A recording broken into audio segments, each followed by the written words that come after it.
RC here, and today we are going to be dealing with the documentary hypothesis, which to me is a now failed thesis on the topic of Old Testament textual criticism.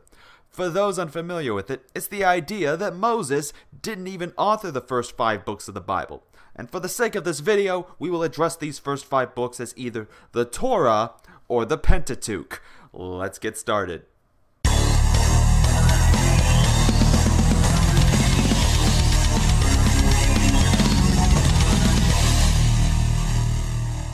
There are people today who adhere to this thesis, which states that pretty much 4 individual sources exist in which the composition of the Torah was done. Keep in mind that this particular study had to get me to dive into the liberal scholarship as well that supports this idea in order to define it properly. So concerning where this all begins, it mostly began with a French physician named Jean Astruc with his book Conjectures on Genesis. This mostly began with him seeing the different references to God by either Yahweh or Elohim as being the work of composing the book of Moses from 2 different sources. The Yahweh references were part of the J source or the Yahwist source, where the Elohim references were part of the E source or Elohist source. So supposedly 2 different groups who referred to God under a different name with different theologies in mind. However, it eventually evolved and was perfected by a man named Julius Wellhausen, who eventually added the priestly source and the Deuteronomic source. This is mostly the theory that is being pushed today by those who affirm the documentary hypothesis. While at a basic level, it can seem convincing, we must examine critically this critical theory against the authorship of Moses. Ironic how we have to examine critically a critical theory. Then we will try to make a brief case for the authorship of Moses in light of what we've learned. So here's something to keep in mind. Much like the Exodus issue, this too is one where the majority consensus is in agreement with the J, E, P, and D theory. However, there are issues with this. First of all, simply having that as a reason to believe in the theory is nothing more than a mix of the appeal to authority fallacy and appeal to common belief fallacy. Secondly, the evidence that may be in view by the majority of scholars may be nothing more than assumptions and stretches. Remember that when Astruc first founded the theory, this was merely a conjecture to him.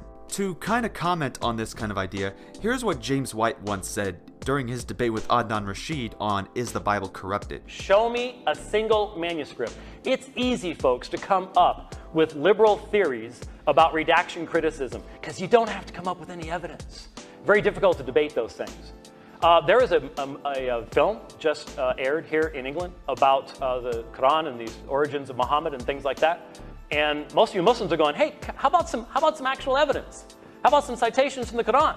Many people point out that there are these 4 sources, but don't really tell us how we know it's the work of another source, or if there is a source at all in manuscript form. Old Testament scholar Walter C. Kaiser Jr. says the following, quote, "No one has ever seen such J, E, D, and P documents, or any allusions to them in any ancient literature, paralleling if the tenfold reference to the accounts and generations of in Genesis.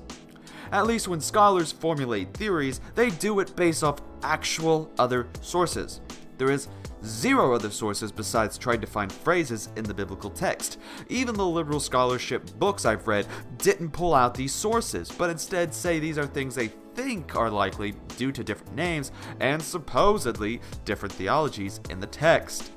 There has been the release of a book by a Jewish scholar named Umberto Cassuto called The Documentary Hypothesis that is old, but it has been the start of what becomes the declining of the consistency of the documentary hypothesis.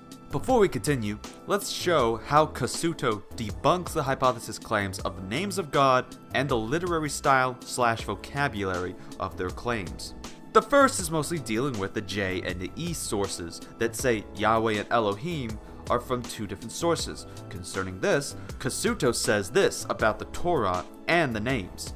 Quote, "It selected the name Yahweh when the text reflects the Israelite conception of God, which is embodied in the portrayal of Yahweh and finds expression in the attributes traditionally ascribed to him by Israel, particularly in his ethical character. It preferred the name Elohim when the passage implies the abstract idea of the deity prevalent in the international circles of wise men. So just because there are different Hebrew words used to refer to God does not automatically imply that they are different names to other gods.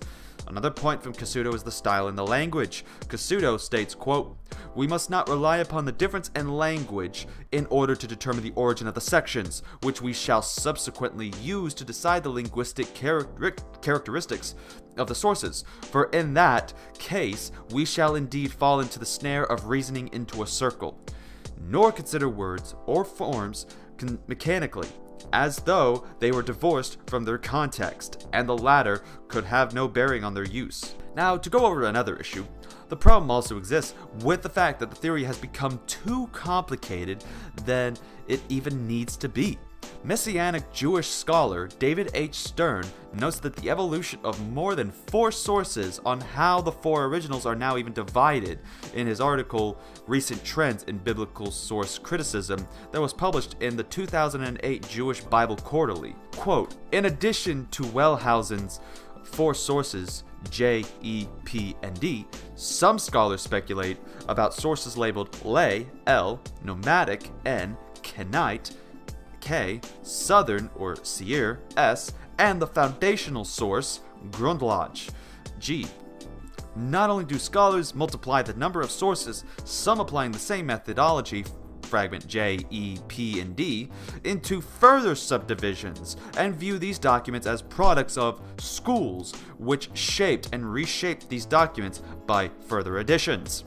So it gets complicated when we begin to actually narrow down our sources at this point. And while there's a majority consensus on a theory, not even that majority can reach a consensus on what sources apply to which text of the Torah. Furthermore, Stern cites Pauline Viviano, who notes, quote, "The more sources one finds, the more tenuous the evidence for the existence of continuous documents becomes, and the less likely that 4 unified documents ever existed. Even for those able to avoid skepticism and confusion in the face of the ever-increasing number of sources, the only logical conclusion seems to be to move away from Wellhausen's documentary hypothesis toward a position closer to the fragmentary hypothesis." Finally, on this point, ancient Near East and Old Testament scholar John D. Currid notes that, quote, "Very few scholars today accept the documentary hypothesis we originally formulated. The issue of authorship has become much more complex. There is, in reality, little consensus among scholars regarding who wrote what and when, even though they continue to use the acronym JEDP. So somebody can say that the majority of scholars agree on this, but at this point it's evolved to being a much more complex issue with the different hypothetical sources. Heck, there's a doubt being casted on the existence of an e-source at this point, since some of these other sources showed up. Which means if you want to prove to me that this is going to be factual, you need to show me evidence and consistency to support the hypothesis based on actual manuscript documents of these supposed sources, as well as that your arguments can stay consistent. Now, to make a case for the authorship of Moses, keep in mind that while it doesn't have his name literally on it in the titles, besides the traditional first 5 books of Moses, we will utilize other criteria to determine Mosaic authorship for at least a majority while recognizing where some difficulties arise. This will consist of arguing from the text and even going to scholars to help shed light on the historical context.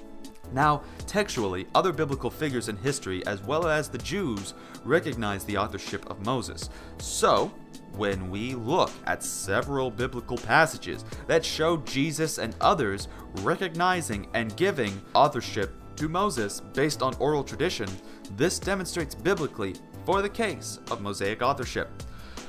The Torah itself doesn't identify the books as written by Moses in their books on the title, but in the Holman Illustrated Bible Dictionary, Daniel Block tells us that, quote, "The bewildering variety of theories fosters little confidence in critical scholarship. However, the fact remains that nowhere does the Pentateuch specifically name its author, as was common in the ancient Semitic world. It is anonymous.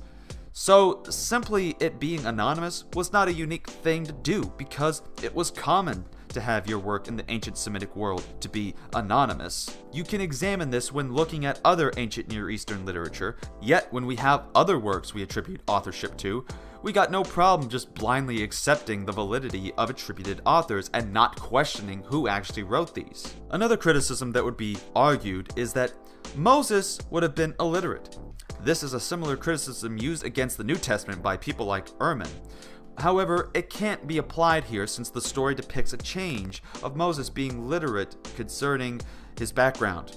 Again, Block notes, quote, Moses very well could have written most of the Pentateuch himself. Having been raised in the court of Pharaoh and given the new 22-letter alphabet, Moses' own literary qualifications for writing should not be dismissed. Another point from Block expressed in his dictionary entry includes the fact that there are 8 points in the text that should be considered concerning an early date composition versus a later date composition.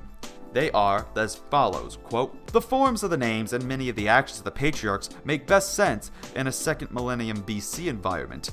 The narrative suggests a thorough acquaintance with Egypt. Egyptian loanwords appeared with greater frequency in the Pentateuch than anywhere else in the Old Testament. The name Moses itself suggests an Egyptian provenance for the story. The general viewpoint of the narrative is foreign to Canaan. The seasons are Egyptian. In some instances, the geography reflects a foreign viewpoint. And finally, archaisms in the language, like the use of the third-person singular pronoun he, for both genders, all point to a later date. If people still want to argue for a later date, keep this in mind as this final quote from Block points out, quote, there is no reason to doubt Moses wrote down the speeches he delivered, Deuteronomy 31 verses 9 through 13, or that when he came down from Mount Sinai, he arranged for the transcription of the revelation he had received on the mountain, if he did not write it all himself. It is equally plausible that he authorized the written composition of many of the stories and genealogies of the patriarchs that had been transmitted orally or in rudimentary form. Just as the pieces of the tabernacle were constructed and woven by skilled craftsmen and finally assembled by Moses, Exodus chapter 35 through 40, so literary craftsmen may have composed some bits and pieces of the Pentateuch and submitted them to Moses, who then approved them.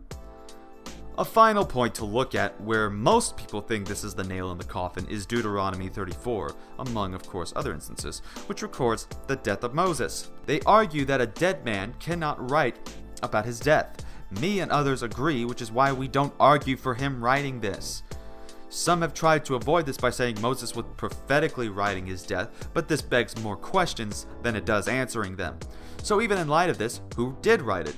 As we noted, it's possible for scribes to have done it, especially Joshua, who could have written this since he did author the book of Joshua that comes next. In an article for the ESV Study Bible, Gordon J. Wenham says the following, quote, indeed, the Pentateuch looks like a life of Moses, with an introduction. But this need not mean that he wrote every word of the present Pentateuch. It seems likely that the spelling and the grammar of the Pentateuch were revised to keep it intelligible for later readers. Also, a number of features in the text looks like clarifications for a later age, but this is quite different from supposing that the Pentateuch was essentially composed in a later age. Rather, it should be seen as originating in Moses' time, but undergoing some slight revision in later eras so later readers could understand its message and apply it to their own situations.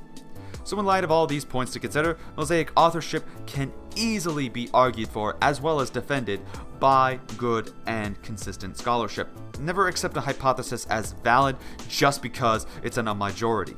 For even as Bart Ehrman once said, there is no scholar in any college or university in the Western world who teaches classics, ancient history, New Testament, early Christianity, any related field who doubts that Jesus existed. Now, that is not evidence. That is not evidence. Just because everybody thinks so doesn't make it evidence.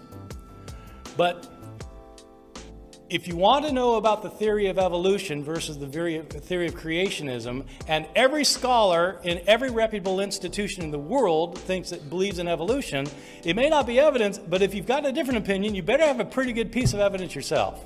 So even the scholar in a majority position on the existence of Jesus admits that argument from a majority is not a good enough argument, but it's the evidence itself that is needing to be good and consistent, not just the testimony of a scholar. I believe here, though, I have given plenty of evidence to debunk the documentary hypothesis and to prove mosaic authorship, but now it is up to you to decide for yourself what position to take. This has been RC Apologist. Take care.